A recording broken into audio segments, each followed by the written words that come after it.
sucesso, que já logo no início já se completou uma quantidade de empresas tão interessadas em participar aqui nesse fórum tão importante de negócios e analisar essas tendências do bons ventos do futuro.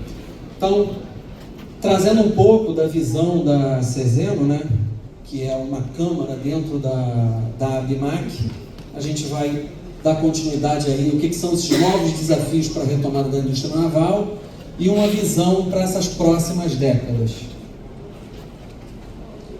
Primeiramente, eu trago esse sumário, né? Vou fazer uma breve apresentação da Ceseno, acho que bastante gente também conhece, vou tentar retomar esse tempo também, e trazendo um panorama atual da construção naval, principais desafios para essa retomada, as oportunidades que a gente tem para o futuro, muito alinhados aí com as palestras que já foram dadas aqui pelo comandante Jones, inovação e tendências, boa parte também já cobertas pelo Cinaval e também pela Transpetro, e o resumo dessas proposições feitas no âmbito da nossa associação e dentro da nossa Câmara.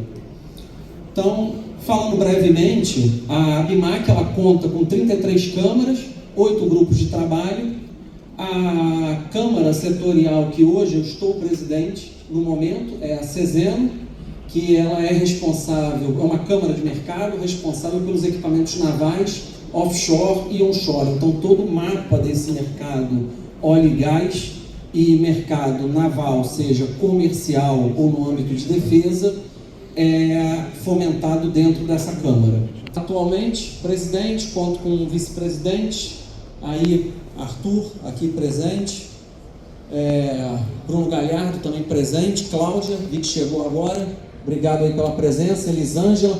Muitas dessas empresas são hoje já fornecedores e em níveis internacionais para poder atender os mais auspiciosos requerimentos para o mercado, seja ele do offshore ou da área de defesa. Hoje a gente conta com mais de 120 associados na Câmara, somos a terceiro elo da cadeia, né? Muito mais a área dos fabricantes de máquinas e equipamentos, e como eu disse, é uma Câmara de mercado. Aqui eu acho que a gente tem uma real noção, né, de como essa Câmara é abastecida de tanta informação. Eu acho que tem vários associados aqui que dispensam a apresentação e estão inseridos não só no mercado nacional, mas também com o mercado internacional por requerimentos, enfim, todo tipo de atendimento, seja ele ou desenvolvimento local brasileiro, ou empresas como a minha, no caso da Anschutz, que investiu em dar o suporte técnico aqui no Brasil, em empregar gente brasileira, transferir a sua tecnologia para o mercado brasileiro e fomentar a esperança e a continuidade dessas tão importantes plataformas hoje que estão sendo construídas, navios que estão sendo construídos, e o desenvolvimento desse mercado como um todo. Geradores, válvulas, motores, sistemas de MCT, acoplamentos, inversores, trocadores, bombas, painéis, redutores, sistemas de ar comprimido, sistemas de HVAC, compressores, árvores de Natal, conectores dos mais diversos, sistemas de comunicação, equipamentos pesados e também serviços em geral. No caso que são empresas inseridas, estão empregando pessoas no âmbito brasileiro e transferindo essa tecnologia para dar suporte local ao ciclo de vida dessas embarcações. Então, assim, aqui está mais do que evidente que a nossa capacidade de fornecimento local já está mais do que demonstrada para o mercado, vendo que já foram fornecidos para tantas embarcações. Como a senhora Lilian bem falou, a gente já tem um parque, já tivemos 450 embarcações e sempre com o atendimento ou dado esse suporte local, seja desde o fornecimento para a própria construção desse ativo ou para a manutenção do ciclo de vida desse ativo. As nossas áreas de atuação dentro da Câmara, a gente foca muito na área de offshore, na área do onshore, na área de óleo e gás, e a gente fala muito da Marine Navy, que é mais a área de defesa. Então, como uma câmara de mercado, mercado de gás, revitalização de campos maduros, novas construções e unidades operativas, projetos navais de defesa, conversão de embarcações, o wind offshore vindo aí, só faltando a regulamentação, o onshore, todo o serviço de offshore e, não obstante, também a parte de comissionamento. Todos esses temas são temas dessa Câmara. E sempre muito alinhada com amigos de outras associações, sindicatos, sempre essas parcerias para estarmos sempre sinergicamente alinhados para um bem comum. Então, parcerias Ceseno, né, a gente fala dos consulados, câmaras, sociedades de engenharia, as associações. Lê-se aí também o que foi falado pelo Sinaval. A gente tem agora uma coalizão da ABM, Sinaval, junto com a ABMAC. Acho que é muito importante esse tipo de alinhamento, porque realmente a gente pode, sim, ter o MDIC como um canal hoje de interlocução. A gente tem a Frente Parlamentar da Construção Naval, temos também a nossa Frente Parlamentar da ABMAC, tentando sinergias nesse sentido para a gente fazer com que isso perdure.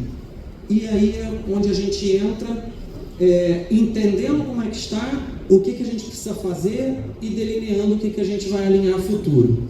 Aqui a gente demonstra um pouco de como é que a ABMAC também está alinhada junto à Marinha do Brasil e junto ao cluster tecnológico, onde a gente fez um escritório, fizemos o nosso escritório de ligação. Então, uma demanda hoje da Marinha ou dentro do próprio cluster, como atuamos de forma consultiva, a Marinha simplesmente entra em contato conosco e o nosso escritório faz essa ligação com todo o associado, seja dentro da nossa Câmara, dentro da própria ABMAC ou transcendendo a própria ABMAC fora e trazendo toda a parte industrial já implantada no Brasil. Então, tendo uma demanda, através do nosso escritório, a gente canaliza isso e espalha para poder tentar fazer com que isso tenhamos uma solução rápida, dando esse suporte e sempre com a bandeira desse conteúdo local, enfim, para não termos essa dependência internacional.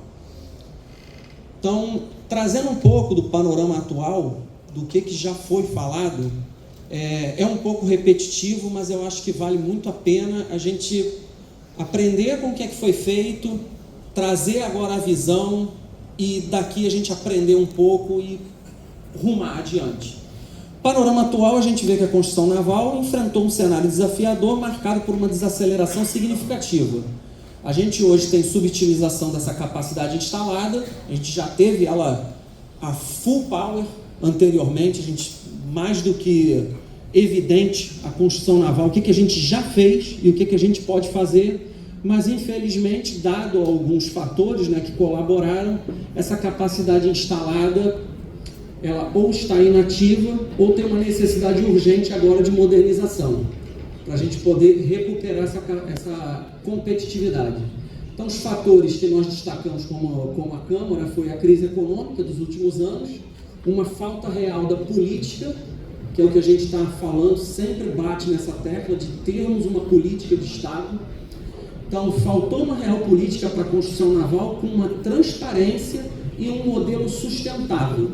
Sustentável de que modo? Hoje se fala da sustentabilidade como o environmental. Aqui a gente está querendo falar como um meio sustentável econômico. Então, dada transparência e governança. Então, a pandemia da Covid-2019 foi um grande problema para a sociedade como um todo, mas prejudicou muito e, enfim, vindo de uma derrocada econômica ruim, só acabou de afundar o que a gente já tinha. Então, a capacidade industrial hoje, ela se encontra defasada, já prejudicada ou puramente desativada. Os estaleiros de construção, eles tiveram que se reinventar para manter a sua capacidade, mesmo que reduzida, operacional. Aí eu trago um dos temas. Eu fui funcionário do Estaleiro Atlântico Sul, meu chefe está ali, antigo chefe de Aker Yards, enfim, da época do Atlântico Sul. E a gente vê que é uma máquina potente para a sua época, tinha tudo para deslanchar, e hoje em dia, com o que aconteceu, a gente ficou com uma caldeiraria pesada e tendo um grande potencial a futuro para a utilização disso. Então, e a gente tem outros estaleiros de integração que continuam com as demandas mais estáveis, atualmente muito focada em FPSOs, enfim, e a tropicalização desses ativos. Onde a gente vê ali 2013, 2014 foi o nosso ápice. E vemos, né, o que foi o reflexo de todos esses problemas que a gente teve, então, e agora a gente vê uma leve retomada dessas atividades, 2022, 2023, que aí é esse levante da área dos FPSOs, que vai até bem, obrigado, essa integração, né, das plataformas, algum reparo está sendo conduzido, e isso muito mais alavancado pela área de defesa, com os programas estratégicos da Marinha, sejam eles o ProSub, ou sejam eles também o âmbito da PFCT, são as fragatas da classe Tamandaré. Então, outro emprestado. E esse é o grande slide que é para a gente fazer uma reflexão profunda. Eu acho que vale a pena ver o impacto que isso trouxe para a sociedade. A gente está falando de perdas anuais da economia de 32 bilhões, empregos diretos. Vale a pena repetir, porque a gente não pode deixar isso acontecer de novo. Seja iniciativa privada, seja associativa, seja governamental. Eu acho que a gente já aprendeu, vivenciou isso aqui duro, 60 mil empregos diretos perdidos, uma cadeia de 240 mil, e perda nas contribuições de 12 bilhões. A gente está falando aí de famílias que ficaram e tem um tempo agora para a gente poder se realinhar e redesenhar isso, e de forma construtiva, transparente e sustentável economicamente, para ter uma perenidade dessa construção naval. Então, quais são os principais desafios que a nossa Câmara e a ABMAC identificou? Os desafios foram o seguinte: a redução do investimento público e privado, a gente tem uma dependência tecnológica externa, falta de inovação e modernização tecnológica e questões regulatórias e burocráticas. E o que foi identificado principalmente como indústria, e eu falo como uma empresa que tem um investimento estrangeiro, quer investir em empregos no Brasil, o que acontece para uma empresa que hoje busca estar entrando no mercado brasileiro, trazer novas tecnologias? O principal desafio começa com a insegurança jurídica.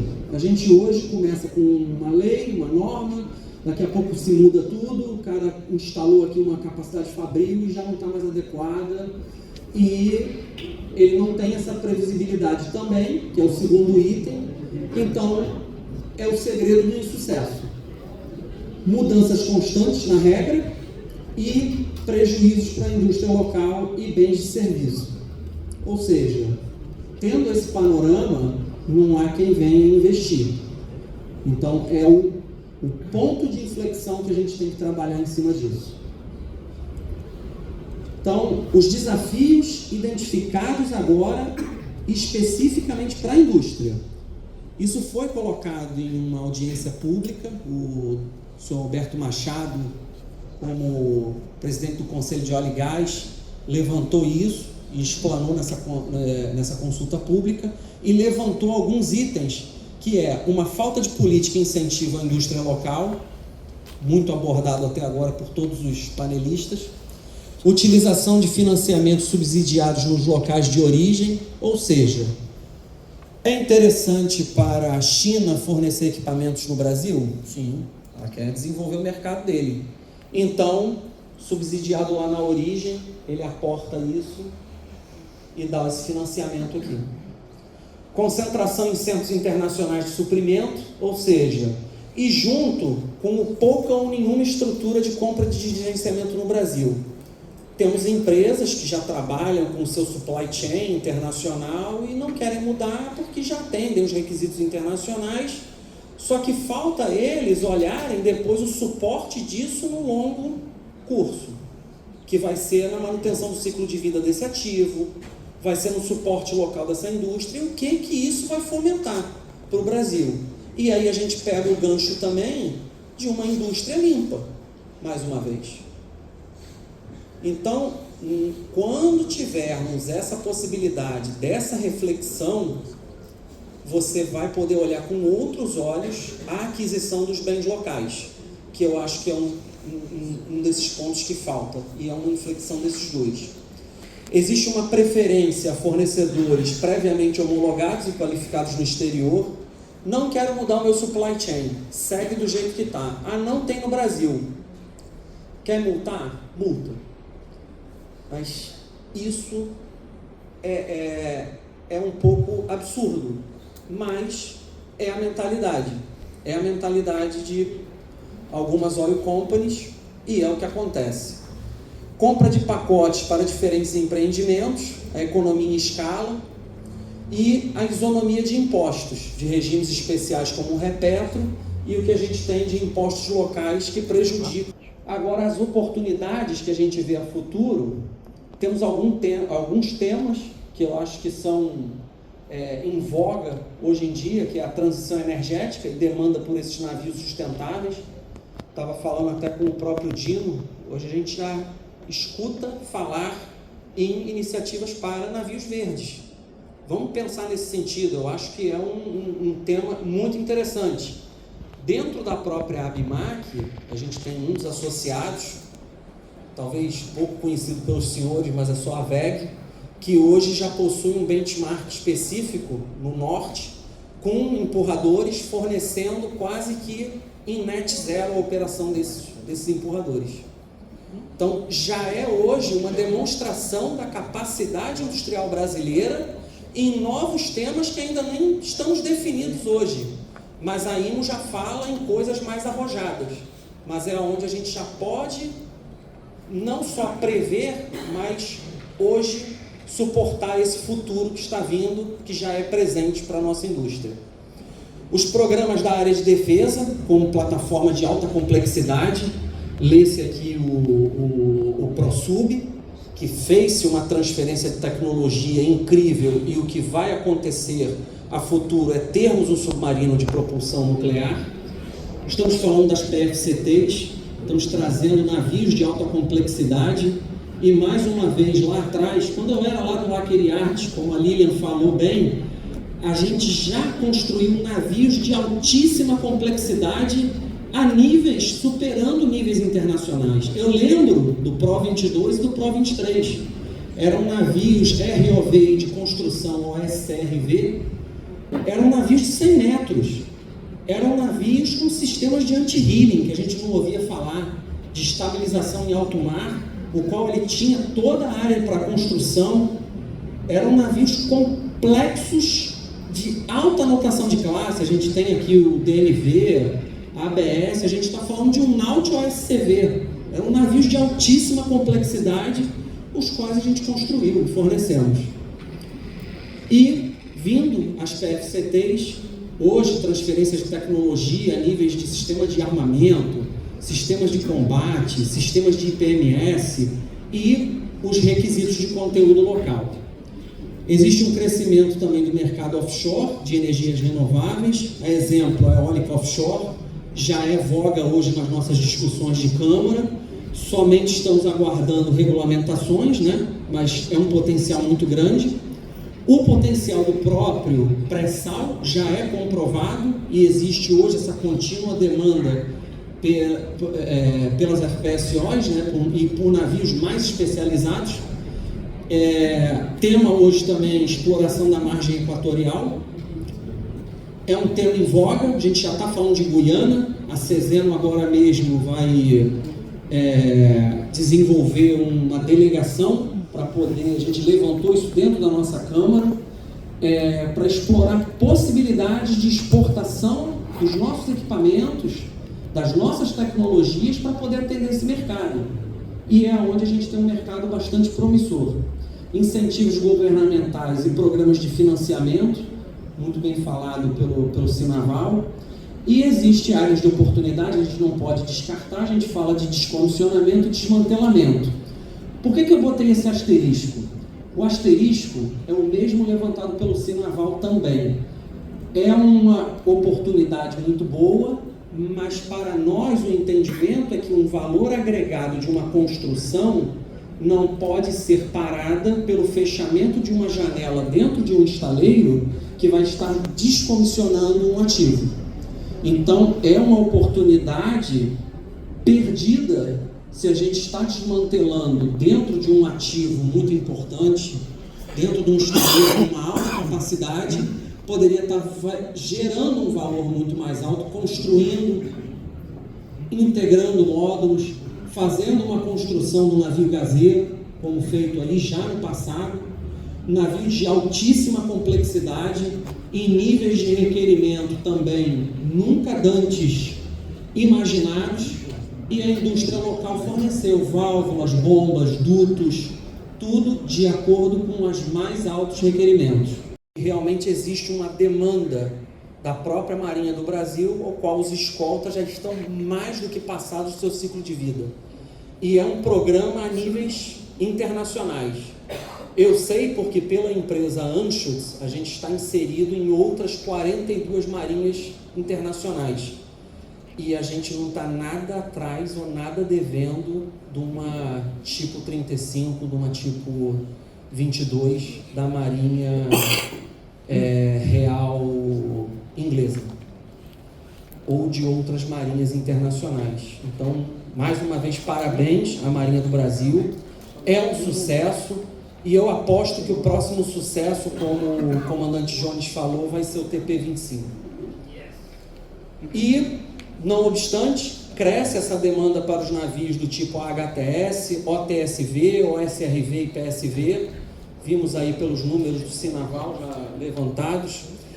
A senhora Lilian Schaefer também levantou essa já demanda, né, dos novos bids da Petrobras para esses navios, projetos, e os bids de descomissionamento. Mais uma vez, atenção para essa pegadinha, para a gente poder alocar exatamente como foi bem falado, nos picos e vales. Vamos tentar nos vales adequar com o descomissionamento. A gente sabe que a Petrobras hoje tem um arrojado número de desmantelamento e descomissionamento, mas que não fecha a janela dessa construção naval que agrega muito valor. Então, oportunidades a futuro nessa consulta pública. A gente, como a ABMAC, apresentou o estabelecimento de políticas de estímulo de incremento da participação.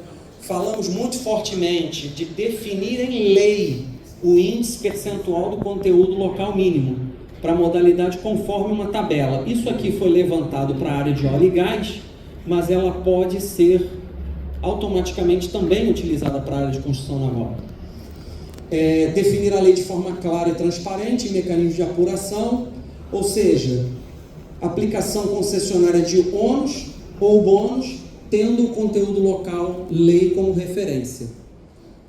Inovações e tendências, bem brevemente, itens em voga também já levantados, foi a digitalização, indústria 4.0, investimento em pesquisa e desenvolvimento, parcerias com universidades e centros de inovação, incentivar nada mais, nada menos do que a gente tem hoje do cluster tecnológico do Rio de Janeiro, que está se alastrando a outros estados, incentivar esse modelo triplo hélice, inteligência artificial, eletrificação, biocombustíveis, o próprio aço verde, também levantado.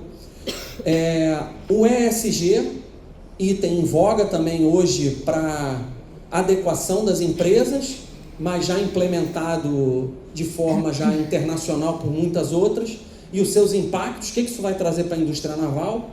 A indústria naval verde, na redução da pegada de carbono, contra o que a gente tem de bens vindo de forma de importação que vem de uma matriz suja, o papel desses ativos na redução das emissões de carbono do Net Zero 2025, não é tão longe assim não, tá gente? É 2025, eu botei um zero ali só para descontrair, não vai ser tão longe assim não, mas tá todo mundo já, como o Alberto disse, está todo mundo tocando harpa já.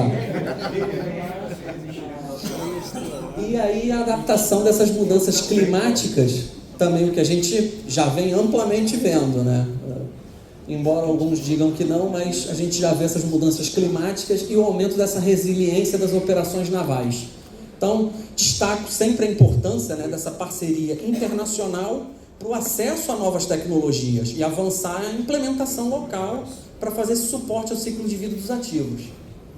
Então, quase que o meu último slide, né, um resumo das preposições da ABMAC, é fixar uma participação do conteúdo local mínimo em lei, garantir essa previsibilidade da demanda com realização de novos leilões com conteúdo local mínimo, criar um fundo garantidor para a construção naval offshore, um novo modelo de contratação, concorrências separadas para casco, topside e integração, o qual, honestamente, casco pode ser feito em qualquer local. Agora, topside e integração é onde a gente tem um volume muito maior agregado, por que não utilizar o que a gente já tem do equipamento industrial brasileiro? Fluxo de caixa neutro, isso é muito importante para os estaleiros, eles passam bastante tempo nesse fluxo de caixa negativo e, enfim, tem que ter a construção. Então, é um dos temas.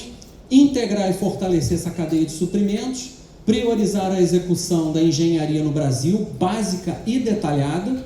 A gente tem a capacidade, por isso essa coalizão também junto com a ABM, revisar e adequar as políticas públicas, sejam por instrumentos legais, apoio financeiro, apoio à exportação, incentivos estaduais e municipais. Por isso que a gente está também fortemente junto lá no MEDIC, vendo o que vai ser feito a futuro. Na nossa conclusão, né, a retomada da indústria naval exige uma ação conjunta e estratégica, onde a inovação, políticas públicas adequadas e colaboração entre os setores envolvidos são fundamentais para que o Brasil se reposicione como protagonista global nas próximas décadas. Precisamos de visão estratégica unificada, associações, sindicatos, governo, unificada para esse sucesso da indústria naval.